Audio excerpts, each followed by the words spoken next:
নমস্কার, কলকাতা টিভি ডিজিটালে আপনাদের সকলকে স্বাগত।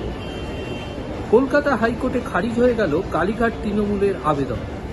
কালীঘাট তৃণমূলের আবেদন ছিল যে তিনটি ব্যাংক অ্যাকাউন্ট এনফোর্সমেন্ট ডাইরেক্টরেট তারা ফ্রিজ করেছিল, সেই নির্দেশের ওপর, সেই সিদ্ধান্তের ওপরে অন্তর্বর্তীকালীন স্থগিতাদেশ জারি করুক কলকাতা হাইকোর্ট। বিচারপতি কৃষ্ণা রাও সেই আবেদন খারিজ করে দিলেন। তিনি তার নির্দেশিকায় জানিয়ে দিলেন যে এই মুহূর্তে আদালত মনে করছে না যে কোনো অন্তর্বর্তীকালীন স্থগিতাদেশের প্রয়োজন রয়েছে। ফলে এনফোর্সমেন্ট ডাইরেক্টরেটের ফ্রিজ করা অ্যাকাউন্টগুলি এনফোর্সমেন্ট ডাইরেক্টরেটের আন্ডারেই রইল। মূলত কালীঘাট তৃণমূলের দাবি ছিল বিচারপতি সৌগত ভট্টাচার্য পুলিশের ফ্রিজ করা মামলার ক্ষেত্রে বিচারপতি সুব্রত তালুকদারের নেতৃত্বে একটি কমিটি গঠন করে দেন। কালীঘাট তৃণমূলের ব্যয়ভার সমস্ত কিছু খতিয়ে দেখে তবেই অ্যাকাউন্ট থেকে পেমেন্ট করা হবে, এমনটাই নির্দেশ ছিল বিচারপতি সৌগত ভট্টাচার্য।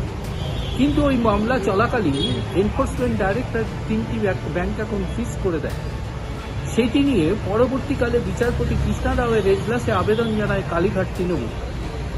কালীঘাট তৃণমূলের এই আবেদনের প্রেক্ষিতে এনফোর্সমেন্ট ডাইরেক্টরেটের পক্ষ থেকে জানানো হয় যে এখনো যে অ্যাকাউন্টগুলি খোলা রয়েছে সেখান থেকে নিয়মিত ব্যয় তারা করতে পারে।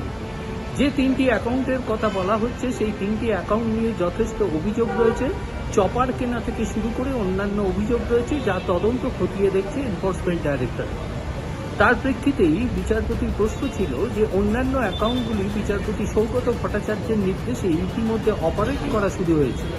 সমস্ত ব্যাংক অ্যাকাউন্ট যে এনফোর্সমেন্ট ডাইরেক্টরেট ফ্রিজ করেনি তা কিন্তু পরিষ্কারভাবে আদালতে জানিয়েছিলেন এনফোর্সমেন্ট ডাইরেক্টরেটের আইনজীবী। তার প্রেক্ষিতে অন্তর্বর্তীকালীন স্থগিতাদেশ চেয়েছিল কালীঘাট তৃণমূল, যাতে তাদের এই তিনটি ব্যাংক অ্যাকাউন্ট অবিলম্বে খুলে দেওয়া হয় এবং মামলাটি পরবর্তীকালে শোনা হয়।